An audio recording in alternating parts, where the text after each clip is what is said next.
आकाशवाणी लखनऊ से प्रस्तुत है प्रादेशिक समाचार।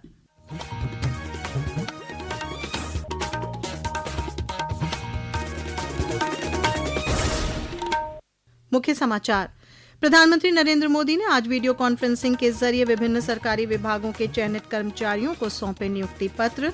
कहा, युवाओं को अवसर, रोजगार और वैश्विक अनुभव प्रदान करने के लिए विश्व के देशों के साथ साझेदारी कर रहा है भारत। राजधानी लखनऊ में केंद्रीय राज्य मंत्री बीएल वर्मा और वाराणसी में केंद्रीय राज्य मंत्री अनुप्रिया पटेल हुई रोजगार मेले में शामिल। आगरा में केंद्रीय राज्य मंत्री एसपी सिंह बघेल ने जताया प्रधानमंत्री का आभार। मुख्यमंत्री योगी आदित्यनाथ ने आज लखनऊ में की श्रम और सेवायोजन विभाग की समीक्षा बैठक। नए प्रावधानों के साथ सभी 75 जनपदों में बाल श्रमिक विद्या योजना लागू करने के दिए निर्देश। और प्रदेश में भीषण गर्मी और लू से जनजीवन प्रभावित। बांदा में प्रशासन ने किए बचाव के इंतजाम। पूर्वी उत्तर प्रदेश में अगले 3 दिनों के लिए लू की चेतावनी। नमस्कार, प्रदेश के समाचारों के साथ मैं श्वेता उपाध्याय और अब समाचार विस्तार से। प्रधानमंत्री नरेंद्र मोदी ने कहा है कि सरकारी नौकरियां नागरिकों के जीवन को बेहतर और आसान बनाने का महत्वपूर्ण माध्यम है। उन्होंने आज वीडियो कॉन्फ्रेंसिंग के जरिए 19वें रोजगार मेले को संबोधित करते हुए ये बातें कहीं। यह रोजगार मेला राजधानी लखनऊ, वाराणसी, आगरा सहित पूरे देश में 47 अलग अलग जगहों पर आयोजित किया गया था। श्री मोदी ने कहा कि पूरी दुनिया भारत की विकास यात्रा का हिस्सा बनने के लिए उत्सुक है।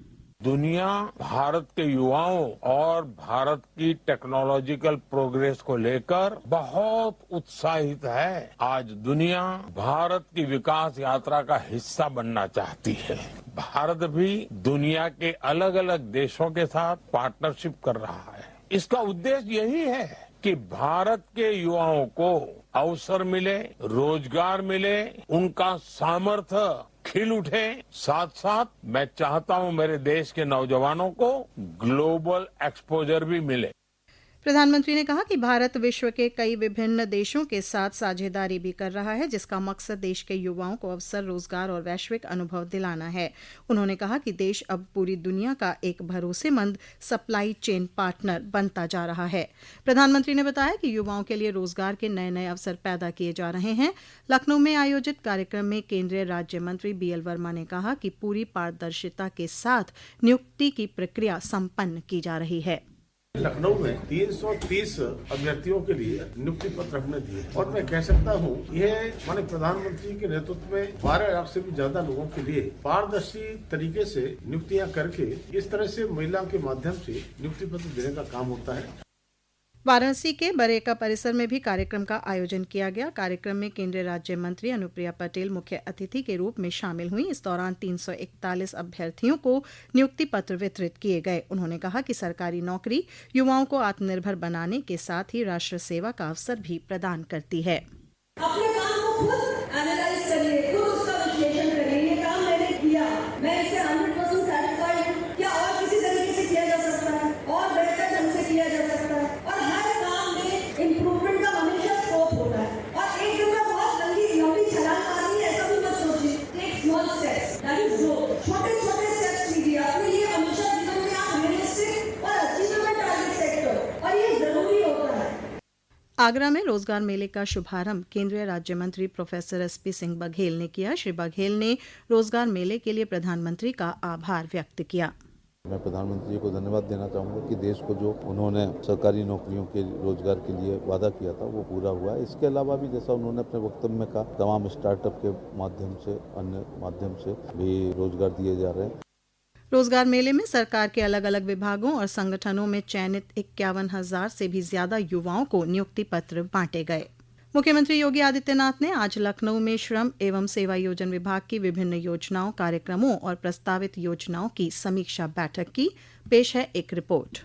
मुख्यमंत्री ने कहा कि श्रमिक केवल उत्पादन प्रक्रिया का हिस्सा नहीं बल्कि राज्य की अर्थव्यवस्था और प्रगति की सबसे बड़ी शक्ति हैं। सरकार की प्राथमिकता है कि श्रमिकों, युवाओं और कमजोर वर्गों को सम्मानजनक जीवन, गुणवत्तापूर्ण शिक्षा, सुरक्षित कार्य वातावरण और बेहतर रोजगार अवसर उपलब्ध हों। बाल श्रमिक विद्या योजना वर्तमान में 20 जनपदों में संचालित है। मुख्यमंत्री ने इसे नए प्रावधानों के साथ प्रदेश के सभी 75 जनपदों में लागू करने के निर्देश दिए। मुख्यमंत्री ने सेवा मित्र व्यवस्था को रोजगार और और जन सुविधा का अभिनव मॉडल बताते हुए कहा कि तकनीक आधारित ऐसी व्यवस्थाएं युवाओं और कुशल कामगारों के लिए नए अवसर तैयार करती हैं। मुख्यमंत्री ने निर्माण श्रमिकों के लिए सभी औद्योगिक शहरों में प्रस्तावित श्रमिक सुविधा केंद्रों यानी लेबर अड्डों को व्यवस्थित रूप से विकसित करने के निर्देश दिए। समाचार कक्ष से राघवेंद्र त्रिपाठी।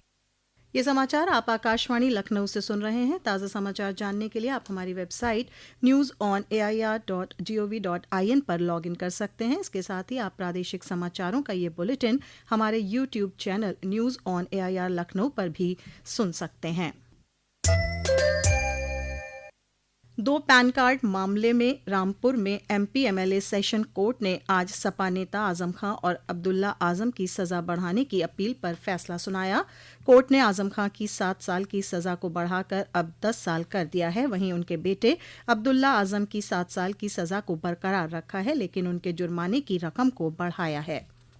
प्रदेश में पड़ रही भीषण गर्मी और लू के चलते जनजीवन प्रभावित है। राजधानी लखनऊ में आज दोपहर में पारा 43 डिग्री दर्ज किया गया। वहीं बांदा लगातार प्रदेश का सबसे ज्यादा तापमान वाला जनपद बना हुआ है। बांदा के अपर जिलाधिकारी कुमार धर्मेंद्र ने बताया कि प्रशासन की ओर से गर्मी से बचाव के लिए व्यापक इंतजाम किए गए हैं। बांदा में जैसा कि टेम्परेचर लगातार उसी स्थिति में बना हुआ है, तो इसको ध्यान में रखते हुए प्रशासन नित नए प्रयोग रोजाना कर रहा है। अभी तक हम लोग सब विभागों को उनकी क्या जिम्मेदारी है, क्या उनके कार्य हैं, वो उन्हें करने के लिए निर्देशित कर रहे थे। अयोध्या में आज तेज आंधी के साथ हुई बारिश की वजह से लोगों को गर्मी से राहत मिली। इस बीच मौसम विभाग ने प्रदेश के पश्चिमी हिस्सों में कुछ जगहों पर बारिश की संभावना जताई है। वहीं पूर्वी उत्तर प्रदेश में अगले 3 दिनों के लिए लू की चेतावनी जारी की गई है।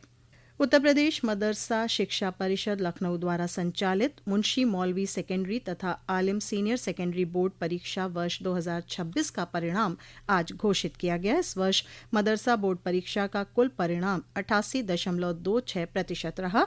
परिणाम में छात्राओं का प्रदर्शन छात्रों से बेहतर रहा। उत्तर प्रदेश ट्रांसको के प्रबंध निदेशक मयूर माहेश्वरी ने कार्यों में प्रथम दृष्टया लापरवाही का दोषी पाए जाने पर गाजियाबाद में अधिशासी अभियंता राहुल को तत्काल प्रभाव से निलंबित कर दिया है। यह कार्रवाई 220 kV मुरादनगर बापूधाम लाइन पर कंडक्टर टूटने और बिजली आपूर्ति बाधित होने के मामले में की गई है। फतेहपुर में जल संरक्षण को लेकर जिला प्रशासन ने एक पहल शुरू की है। जिलाधिकारी निधि गुप्ता वत्स ने आज एराया ब्लॉक के सिमौरी गांव से इस अभियान की शुरुआत की। जिलाधिकारी ने बताया कि प्रथम चरण में प्रत्येक ब्लॉक में लगभग 25 तालाब और पूरे जिले में कुल 300 तालाबों को पुनर्जीवित करने का लक्ष्य तय किया गया है। इसमें हम लोग ने फर्स्ट फेज में पूरे जनपद में प्रत्येक ब्लॉक में 25 तालाब लिए हैं, जिनको अभी जो नई योजना हमारी आई है जी राम जी, उसके माध्यम से लोगों को रोजगार देते हुए उनको कब्जा मुक्त करा करके और उन्हीं लोगों को रोजगार देते हुए उन्हीं के माध्यम से इनको खुदवाया जाएगा। तो मुझे लगता है कि जो कब्जा मुक्त होंगे और जो जल संचयन होगा तो वो आने वाले समय में जनपद फतेहपुर में एक विकास का एक नया दौर शुरू करेगा। IPL मुकाबले में आज लखनऊ के भारत रत्न श्री अटल बिहारी वाजपेयी इकाना स्टेडियम में लखनऊ सुपर जायंट्स और पंजाब किंग्स के बीच मुकाबला हो रहा है। पंजाब किंग्स ने टॉस जीतकर पहले बॉलिंग चुनी है। मैच को देखते हुए लखनऊ पुलिस ने ट्रैफिक डायवर्जन लागू किया है। और अब अंत में मुख्य समाचार एक बार फिर। प्रधानमंत्री नरेंद्र मोदी ने आज वीडियो कॉन्फ्रेंसिंग के जरिए विभिन्न सरकारी विभागों के चयनित कर्मचारियों को सौंपे नियुक्ति पत्र। कहा, युवाओं को अवसर, रोजगार और वैश्विक अनुभव प्रदान करने के लिए विश्व के देशों के साथ साझेदारी कर रहा है भारत। राजधानी लखनऊ में केंद्रीय राज्य मंत्री BL वर्मा और वाराणसी में केंद्रीय राज्य मंत्री अनुप्रिया पटेल हुई रोजगार मेले में शामिल। आगरा में केंद्रीय राज्य मंत्री SP सिंह बघेल ने जताया प्रधानमंत्री का आभार। मुख्यमंत्री योगी आदित्यनाथ ने आज लखनऊ में की श्रम और सेवा योजन विभाग की समीक्षा बैठक। नए प्रावधानों के साथ सभी 75 जनपदों में बाल श्रमिक विद्या योजना लागू करने के दिए निर्देश। और प्रदेश में भीषण गर्मी और लू से जनजीवन प्रभावित। बांदा में प्रशासन ने किए बचाव के इंतजाम। पूर्वी उत्तर प्रदेश में अगले 3 दिनों के लिए लू की चेतावनी। इसी के साथ प्रादेशिक समाचारों का ये बुलेटिन समाप्त हुआ। अगला बुलेटिन रात 8 बजे FM पर प्रसारित किया जाएगा।